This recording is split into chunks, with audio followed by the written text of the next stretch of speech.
Did you know that right this second, organizations that lack empathy are bleeding cash? We're talking a staggering $180 billion a year lost just to employee turnover. That's enough to buy a few small countries. And if that number doesn't make you do a double take, get this. Recent research from Preply shows that over 80% of U.S. workers are seriously considering packing up and moving abroad. Why? They're desperately searching for a better quality of life and way lower stress. So let's dive right into this, because what we're witnessing is a massive seismic shift in how the modern workplace operates, and more importantly, how we communicate within it. What's really fascinating here is the sheer scale of this problem. According to Business Solver's data, 27% of employees look around their office and see a workplace that is fundamentally unempathetic, just cold. And when you have that kind of environment, well, those employees are 1.5 times more likely to just walk out the door. They're reporting 3 times higher toxicity and significantly more mental health struggles. It essentially creates this high-stress pressure cooker where apathy just totally replaces engagement. But how exactly do we talk about the leadership styles that actually create this toxicity? Let's pause and look at a really powerful piece of business vocabulary. Let's pause for a quick second, because this expression, the hero CEO hangover, is absolutely incredibly useful. In basic English, a learner might just say, "My boss does everything," or "My boss controls everything." But in executive business English, we use a brilliant concept highlighted by McKinsey, the hero CEO hangover. I want you to think about a literal hangover. It's that lingering, painful effect of something you did the night before, right? Well, for 30 years, corporate culture celebrated the hero CEO, that one authoritarian leader who swooped in and made every single decision. Today, companies are seriously suffering from the hangover of that exact management style. Native speakers use this phrase to elegantly describe the really painful shift away from classic top-down authoritarian leadership and toward distributed decision-making. So, what exactly is the modern alternative to this outdated hero complex? Well, the Fast Company Impact Council recently pointed out one of the absolute most common mistakes executives make today. It's confusing individual performance with true leadership potential. Just because someone delivers the absolute best output, it definitely doesn't mean they can inspire or align an entire team. As Emily Courtling from Yerba Madre so perfectly puts it, leadership is about creating a room full of people who can succeed without you. That's a real game changer. You aren't the hero doing all the heavy lifting. You're the facilitator of everyone else's success. And to actually facilitate that success, you desperately need something called psychological safety. Harvard professor Amy Edmondson defines this as the complete absence of interpersonal fear. It's a workplace where people feel secure enough to just speak up, share work-relevant ideas, and collaborate without any fear of being punished or embarrassed. So the absolute crucial takeaway here is that during times of crisis or extreme uncertainty, shared vulnerability actually acts as an engine for innovation. But what happens when that safety is just completely missing? Picture this. You're a manager leading a massive global Zoom meeting. You propose a brand new strategy, and crickets. Nobody says a single word. Now, the manager might think, okay, everyone is quiet, so they must agree.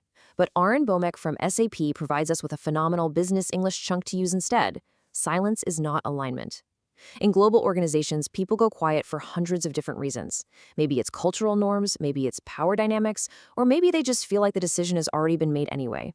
Silence rarely means actual agreement. If you aren't actively building structures for honest disagreement, you aren't leading. You're literally just broadcasting.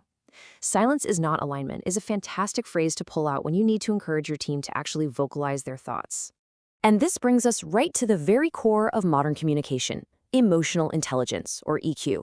As artificial intelligence rapidly takes over technical, repetitive tasks, the British Council points out that we absolutely must shift our focus from pure IQ over to EQ. Daniel Goleman breaks this down into 5 key domains: self-awareness, motivation, self-regulation, empathy, and adeptness, which is basically just social skills. Now, these aren't just fluffy soft skills anymore. No way. They're the absolutely critical human capabilities you need to navigate this whole AI revolution. Let's see how this actually plays out in high-stakes situations, like tough negotiations. Research from the Program on Negotiation shows that high EQ directly leads to vastly superior performance, and it happens in 4 distinct steps. First up, emotion perception. That's recognizing that, hey, you feel impatient. Second is emotional facilitation, which is channeling that anxiety to prepare even harder. Third, emotional understanding, realizing that your sudden annoyance is actually being caused by the other party's indecision. And finally, emotional regulation, having the presence of mind to literally pause the conversation and check in. Negotiators who regulate their emotions like this consistently achieve much higher joint gains. Let's do a little speaking practice right now.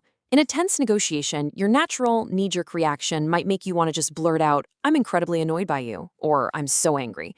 But a true professional regulates that emotion. Instead, they say things like, "I'd like to discuss a concern," or "I have some reservations." I'm going to pause for just a moment. Wherever you are right now, I want you to say this out loud with me. "I'd like to discuss a concern." Excellent. Replacing raw emotional reactions with sophisticated professional language is exactly what keeps a negotiation moving forward collaboratively. And that kind of collaborative communication doesn't just save tricky negotiations, it's exactly the secret sauce that builds high-performing teams. According to Deloitte's latest research, 68% of people on high-performing teams feel completely included and part of the actual team. This proves that what they call connected teaming is the true defining differentiator for the absolute best organizations out there. It's really not just about having the smartest people in the room anymore, it's all about how those smart people connect with each other. To go a bit deeper, Deloitte identifies 6 enduring human capabilities that drive this kind of elite performance, things like curiosity, resilience, and divergent thinking.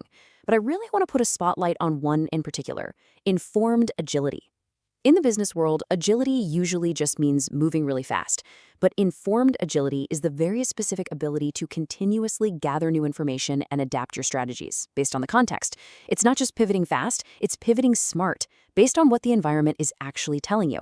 And pivoting smartly requires actually making choices, even when you're swimming in uncertainty. Fast Company shares a super powerful leadership lesson here that gives us another brilliant, reusable business chunk. Instead of weakly saying, "Well, we won't decide just yet," top executives say, "Not making a decision is still a decision."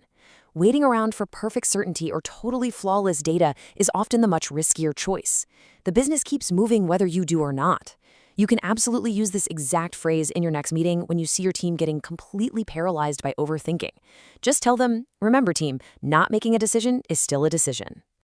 Stepping up and making those tough calls builds what art and coaching refers to as executive presence. Now, executive presence is definitely not just about looking incredibly sharp in a tailored suit. It's a whole ecosystem of skills. It's how execution, accountability, and emotional regulation all deeply interlink with authentic communication. When a leader's tone, words, and actual actions perfectly align, especially during a massive crisis, they project this incredible steadiness that literally calms the entire organization. But here's the catch. Projecting steadiness does not mean just avoiding difficult realities. Brené Brown has this famous quote that is an absolute cornerstone of the Ardent leadership dimensions. She says, "Clear is kind, unclear is unkind." Avoiding honest dialogue or dodging those really awkward, difficult conversations, it just totally corrodes trust. It leads straight to project failures and absolutely destroys team morale. You simply have to be able to talk about the hard stuff and do it directly. Which makes this the perfect time for a quick language spotlight. When you're having one of those difficult conversations, you should never just bluntly say, "Your work is bad. That's a disaster." Instead, we rely heavily on the word feedback, but we use it in very specific chunks. We almost never just say feedback all by itself. We say things like, "I want to give you some constructive feedback," or we ask, "Are you open to receiving feedback?" Constructive feedback explicitly means the criticism is designed to help the person build and improve, not to just tear them down. Using these collocations will make you sound instantly more diplomatic, professional, and honestly just a much better leader. Okay, let's pull all of this together and summarize the 3 core business concepts we've explored today. First up, empathy is not just some fluffy nice-to-have, it drives very tangible ROI and prevents literally billions in attrition costs. Second, in diverse global teams, remember that silence is not alignment. You absolutely must actively seek out different perspectives. And third, sustained high performance in the AI era requires investing deeply in enduring human capabilities, things like emotional intelligence and informed agility. And from a language perspective, here are the 3 vital business English expressions you absolutely need to take away and start using this week. Number 1, the hero CEO hangover. Use this to describe the negative, lingering effects of outdated authoritarian leadership. Number 2, silence is not alignment, a truly brilliant phrase to politely challenge a very quiet room. And number 3, constructive feedback, the professional, sophisticated way to frame a difficult conversation about someone's performance. I highly encourage you to actively test these phrases out in your next workplace conversation. Because ultimately, understanding the complex psychology of the modern workplace is just as important as mastering the vocabulary itself. So I'm going to leave you with a question to chew on before your next team meeting. Are you fostering true alignment, or are you just listening to the silence? If you found today's explainer helpful, please like this explainer, subscribe to The English Effect, and share it with someone else who is learning English. Don't forget to download today's free vocabulary companion workbook using the link in the description. Until next time, keep learning, keep practicing, and remember, embrace English excellence.